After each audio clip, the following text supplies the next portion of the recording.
Now, I've been talking about the Black Lives Matter protests, which are particularly focused in Australia at the moment on Brisbane. There was a woman who died a few weeks ago in custody in Brisbane.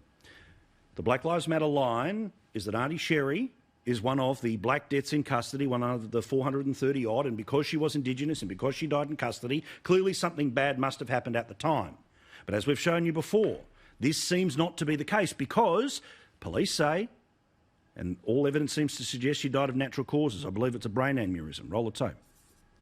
A post-mortem examination has been conducted. Examinations have shown that the apparent death appears as the circumstances that we found to indicate that the death was by natural causes.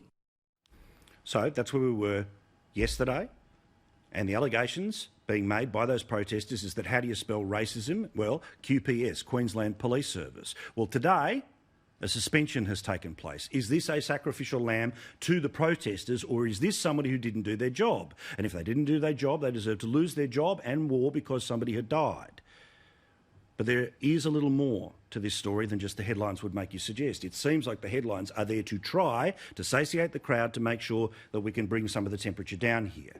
Now, again, there is no allegation that there was a confrontation that led to the death of this woman. If it did, I'll scream it from the rooftops, and I told you I'd update the story when it changed. It has changed in the past 24 hours. This bloke has been stood down. Why has he been stood down? Because for 6 hours, nobody checked on this woman in her cell. I repeat, she died of a brain aneurysm.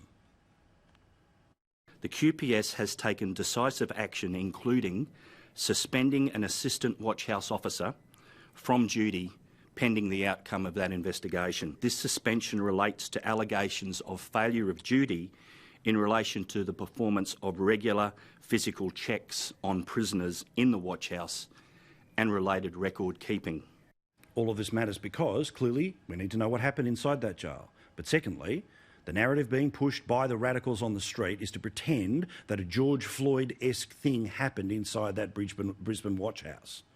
At this stage, the worst that can be suggested at the moment is that there wasn't a check done between midnight and 6 a.m, not a confrontation, not a knee to the neck. Again, any death is tragic, but beware of those who want to play the politics of division and beware of the bureaucracies that will give in to them.